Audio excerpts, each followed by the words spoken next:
जय हिंद, जय भारत, जय छत्तीसगढ़। स्वागत है आप सभी का एजुकेशन हब में। आज हम लोग देखने वाले हैं अकबर के सैन्य अभियान के बारे में कि उसने कहां कहां सैन्य अभियान किया, किस प्रकार से अपने सीमाओं का विस्तार किया, अपने क्षेत्र का विस्तार किया, कहां कहां को जीता, किस किस को हराया। अकबर का सैन्य अभियान जो है सबसे पहले इसने 1559 में 1559 में इसने सर्वप्रथम ग्वालियर अभियान किया। सबसे पहले कहाँ अभियान किया था? ग्वालियर अभियान, ठीक है। और इसने फिर उसके बाद अगले ही साल 1560 में जौनपुर में आक्रमण किया और जौनपुर को जीतकर अपने क्षेत्र में मिला लिया। 1561 में इसने चुनार और मालवा वाला क्षेत्र जो है पूरा जीत लिया। चुनार वही स्थान है जहाँ शेरशाह सूरी ने क्या किया था, इसके पिता हुमायूं को मतलब आक्रमण कर दिया था उस पर, ठीक है। और मालवा जो मध्य प्रदेश वाला क्षेत्र है हमारा, वो वाला एरिया मालवा पर इसने अधिकार कर लिया। फिर 62 में इसने आमेर पर अधिकार कर लिया, ठीक है। आमेर पर हुआ ऐसा कि 1562 में जो आमेर है, आमेर की राजधानी उस समय जयपुर थी।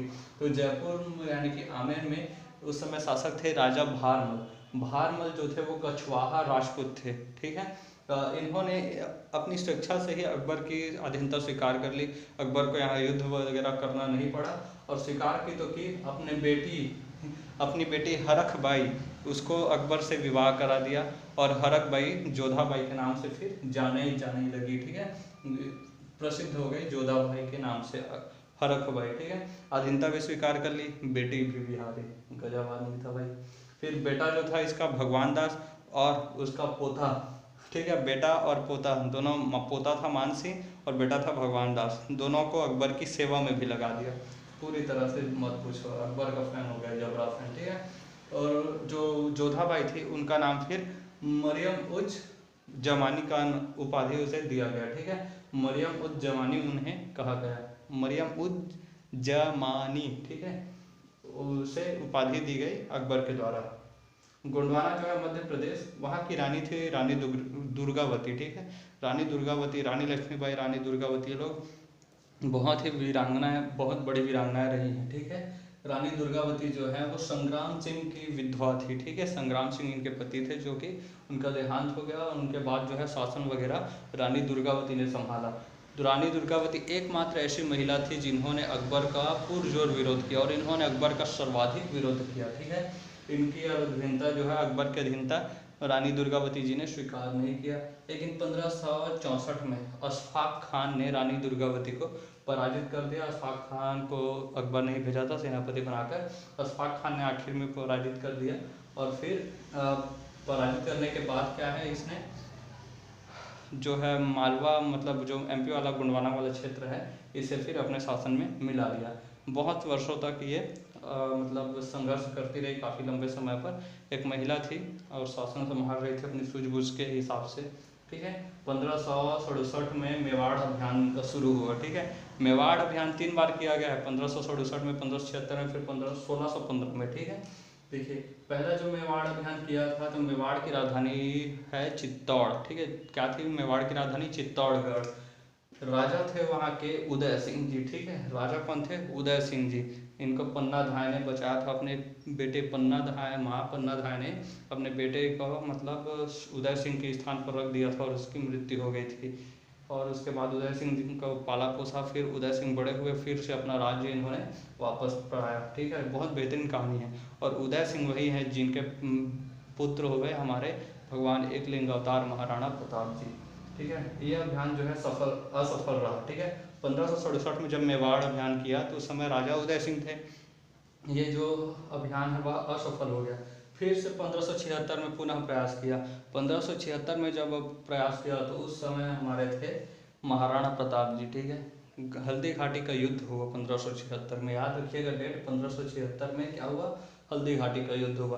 1526 में, 1556 में और 1576 में, इस तरह से ये तीनों एक ही क्रम में, मतलब एक ही 100 वर्ष के अंतर्गत ये लड़े गए हैं, ठीक है। 100 नहीं, 75 वर्ष के अंतर्गत ही लड़े गए हैं, ठीक है। 1526 में पानीपत का द्वितीय, 1556 में पानीपत का तृतीय, मतलब पानीपत का प्रथम और द्वितीय, इस प्रकार से लड़ा गया, ठीक है। और उसके बाद 1576 में क्या लड़ा गया? हल्दी घाटी का युद्ध लड़ा गया। हल्दी घाटी का युद्ध जो है, अकबर का सेनापति था मानसिंह और महाराणा प्रताप जी का सेनापति थे हकीम खान सूर, ठीक है। एक मुस्लिम शासक, इसके सेनापति एक हिंदू व्यक्ति। चाटने वाले लोग तो बहुत होते हैं ना। प्रताप जी के सेनापति थे हकीम खानसूर, ठीक है, बहुत ही अच्छा। ठीक है, तो देखिए यहाँ पर क्या था कि जो भी युद्ध जीता है ना अकबर ने, जितने भी युद्ध जीते हैं ये मानसी के द्वारा जीता गया है या फिर अन्य किसी सेनापतियों द्वारा जीता गया है, व्यक्ति द्वारा। अकबर लड़ाई में उतना बेस्ट नहीं था, लड़ाई में बेस्ट थे बाबर, ठीक है। तो अकबर क्या था, कभी भी महाराणा प्रताप के सामने स्वयं नहीं आया, नहीं तो महाराणा प्रताप जी ने अकबर का एक और सेनापति था बहलोल खान, घोड़े समेत 2 टुकड़े में काट दिए थे महाराणा प्रताप जी उनको, ठीक है, युद्ध में। अकबर आता तो इसको न जाने कितने टुकड़े करते हैं इनके, इसलिए कभी सामने ही नहीं आया डरपोक नहीं का। महाराणा प्रताप जी का सेनापति हकीम खानसूर था। महाराणा प्रताप जी जो थे इस युद्ध में जीते थे, ठीक है, लेकिन हमेशा इतिहास में यह बताया जाता है कि महाराणा प्रताप जी इस युद्ध में हार गए और भाग गए थे, ऐसा वैसा, जबकि ऐसा है नहीं। देखिए ये सारी जो जानकारियाँ हैं कहाँ से मिलती है, अकबरनामा से मिलती है, फिर आयन अकबरी से मिलती है। तो ये सब किसके द्वारा लिखी गई है, अबुल फजल, ठीक है, इन सब के द्वारा लिखी गई है। तो ये लोग किसका नवरत्न थे, अकबर के नवरत्न थे, अकबर के चमचे थे, अकबर के जूठे चाटने वाले थे। तो ये लोग करेंगे क्या, अकबर की तो बड़ाई लिखेंगे, अकबर की प्रशंसा लिखेंगे। तो ये सब होता है। महाराणा प्रताप जी अदम में अविजित और आजीवन स्वतंत्र थे, ठीक है। मेवाड़ अभियान जो है अकबर का अधूरा रह गया, वापस भागना पड़ा इन लोग को। और इस युद्ध में जो है महाराणा प्रताप जी का क्या हुआ, बहुत ज़्यादा क्षति हुई थी उसमें, और सबसे बड़ी क्षति हुई थी महाराणा प्रताप जी का जो फेवरेट घोड़ा था इनका, मित्र के समान, ठीक है, पुत्र के समान भी थे, मित्र और पुत्र के समान जो घोड़ा था चेतक, उनकी भी इसमें मृत्यु हो गई थी। 30 फीट नाले को मतलब पार कर गए थे दौड़कर, और घोड़े से मतलब जब युद्ध हो रहा था तो पैर में उनके चोट लग गई थी, फिर भी इतना बड़ा पार किया।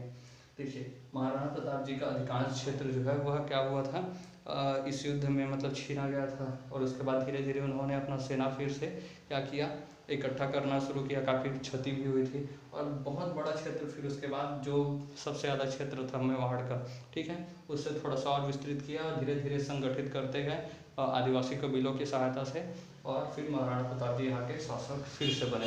1572 में इसने गुजरात अभियान किया था, और गुजरात में इसने जाकर पहली बार समुद्र का दर्शन किया था, ठीक है।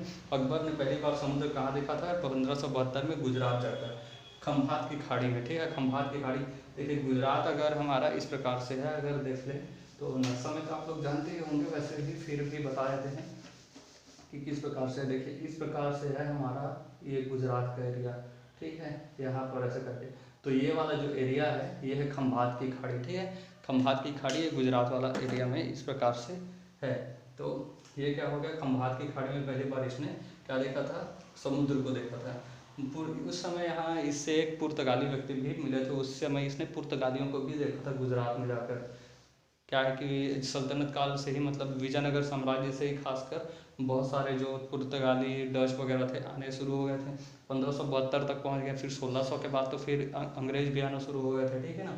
तो वहाँ हम लोग धीरे धीरे कहाँ से मध्यकाल से धीरे धीरे अंग्रेजों के टाइम पर शिफ्ट होते जाएंगे, ठीक है। तो इसके उपलक्ष्य में इसने क्या किया, जब इसने गुजरात को जीत लिया 1573 में, गुजरात को फिर से मतलब, ठीक है, 1572 में गुजरात अभियान किया, समुद्र देखा खंभात की खाड़ी में, लेकिन यह अभियान असफल रहा। मतलब अभियान तो सफल रहा, लेकिन जैसे ही लड़ के वापस जा रहा था वहाँ के शासकों ने कह दिया कि अधीनता स्वीकार नहीं करेंगे, जाओ क्या कर लोगे।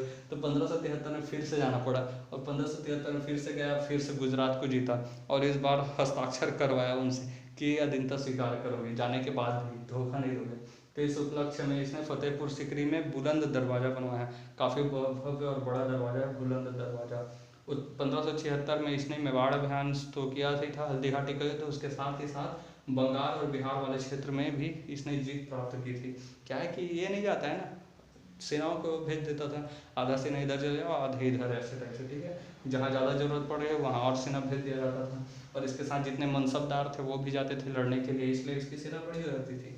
1581 में इसने काबुल, और 1500 कितना है 88 में इसने कश्मीर का मतलब 1500 कितना है 88 का शायद, ठीक, 88 में इसने कश्मीर अभियान किया। कश्मीर अभियान जब कर रहा था तो एक व्यक्ति था यूसुफ जय ने विद्रोह कर दिया। तो इस विद्रोह को जब दबाने के लिए गया तो साथ में इसका बिरबल भी था। बिरबल ने यूसुफ जय का विद्रोह दबाते दबाते खुद दब गया और बिरबल की मृत्यु हो गई 1588 में, ठीक है। देखिए 1595 फिर इसने गांधार शकुनी मामा वाले और बलूचिस्तान, यहाँ पर भी इसने जीत लिया। दक्षिण भारत अभियान के बारे में देखते हैं कि अब्दुल रहीम व उसके बेटे मुराद को दक्षिण भारत अभियान के लिए भेजा और पहला मुगल शासक बना जिसने दक्षिण भारत अभियान किया। 4 राज्य थे उस समय, खानदेश था, बीजापुर था, अहमदनगर था और गोलकुंडा था। जो खानदेश था वो दक्षिण भारत का प्रवेश द्वार कहा जाता था। इसने खानदेश ने स्वतंत्र ही अधीनता स्वीकार कर ली थी अकबर की। अहमदनगर जो था उसकी शासिका थी चांद बीवी, ठीक है। चांद बीवी जो थी तो उसे युद्ध में हराया इन दोनों बाप बेटों ने, ठीक है, मिलकर। और उसके बाद फिर बरार और अहमदनगर वाला क्षेत्र है मुगल काल में मिल गया, मुगल साम्राज्य में। बीजापुर का जो शासक था इसने स्वयं अधीनता स्वीकार कर ली और 1601 में खानदेश में लेकिन विद्रोह कर दिया, ठीक है, कि हम अधीनता स्वीकार नहीं करेंगे। असीरगढ़ के युद्ध में जो है विद्रोह समाप्त हुआ, ठीक है। अब विद्रोह हुआ है 1601 में फिर से, तो दबाना तो पड़ेगा, तो युद्ध हुआ असीरगढ़ का युद्ध, ठीक है। इसमें विद्रोह समाप्त हो गया। और ये विद्रोह कैसे समाप्त हुआ था, कैसे दबाया था, तो पैसे खिलाकर, रिश्वत देकर, ठीक है। तो जैसे भी बने युद्ध जीता गया। और ये जो असीरगढ़ का युद्ध था अंतिम युद्ध था अकबर के जीवन का। इसके बाद इसने कभी युद्ध नहीं किया। 1601 में हम लोग पहुंच चुके हैं, क्योंकि 1601 के बाद इसका शासनकाल खत्म होता है और फिर अकबर की भी मृत्यु हो जाती है। 1602 में जहांगीर ने इलाहाबाद में विद्रोह कर दिया। इलाहाबाद में जहांगीर ने विद्रोह किया। जहांगीर जो कि अकबर का बेटा था, जिसे बचपन में सलीम के नाम से जाना जाता था, इसने विद्रोह को दबाने के लिए जब अबुल फजल को भेजा, किसने, अकबर ने, कि जाओ वहाँ पर और विद्रोह को दबाओ। लेकिन वीर सिंह बुंदेला को इसने, जहांगीर ने इशारा किया और वीर सिंह बुंदेला ने अबुल फजल को ही टपका डाला, ठीक है। 1605 में फिर अकबर की डायरिया के होने से मृत्यु हो गई। डायरिया हो गई बीमारी। उस समय डायरिया मतलब जो था इलाज नहीं होता था या लाइलाज था। अब जैसे थोड़ी है, पहले मलेरिया से लोग मर जाते थे, अब मलेरिया कुछ बहुत बड़ा थोड़ी है, ठीक है। तो देखिए उस में जो अकबर के गुरु थे, अकबर जो था वो पढ़ा लिखा नहीं था, ठीक है, मतलब निरक्षर था, अनपढ़ था, पढ़ नहीं पाया था। उस समय के टॉप वहाँ पर गुरु होते थे अब्दुल लतीफ़, बहुत ही योग्य व्यक्ति थे, अच्छे शिक्षक थे, लेकिन ये भी अकबर को नहीं पढ़ा पाया, ठीक है। और इसलिए अकबर क्या रहा, जीवन भर निरक्षर रह गया। लेकिन अकबर ने अपनी योग्यता से पिछले जो भी राजा आए थे उनसे सबसे सीख कर इसने बहुत मतलब अच्छे से शासन किया।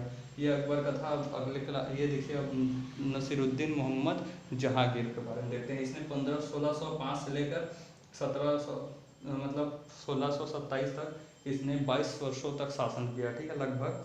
इसका जन्म जो है 1569 में हो गया था। इसकी माता जो थी मरियम इजवारी थी, ठीक है। मरियम इजवानी जो है किसे कहा जाता है, जोधाबाई को, ठीक है। कहाँ नाम था इनका, हरखाबाई। हरखाबाई से जोधाबाई बनी, जोधाबाई से मरियम इजवानी। बढ़िया है भाई, अच्छी बात है। सब इनके पिता का एक किया धरा था, ठीक है, भागमल का। देखिए बचपन में जो था जहांगीर का असली नाम था, मतलब बचपन का नाम सलीम था। सलीम जो है वो मानबाई और जगत गोसाई नामक 2 पत्नियां थी प्रारंभ में इसकी, ठीक है। बहुत सारी शादियाँ ये लोग करते ही रहते हैं, ठीक है। मानबाई और जगत बाई। मानबाई तो ठीक ठाक ही थी और जगत बाई बेचारी, जगत गोसाई जो थी, जगत गोसाई इनके शराब पीने की वजह से इतने मतलब क्या कहें कि दुखी हो जाती थी कि इन टेंशन हो गया इनको शराब पीने की वजह से। कौन शराब पीता था, जहांगीर। तो जहांगीर के शराब पीने की वजह से जगत गोसाई ने आत्महत्या कर ली, ठीक है। आगरा में इसने एक किला जो था, आगरा में एक किला है, उसमें इसने न्याय के लिए क्या किया, एक जंजीर बनवाई, सोने की जंजीर।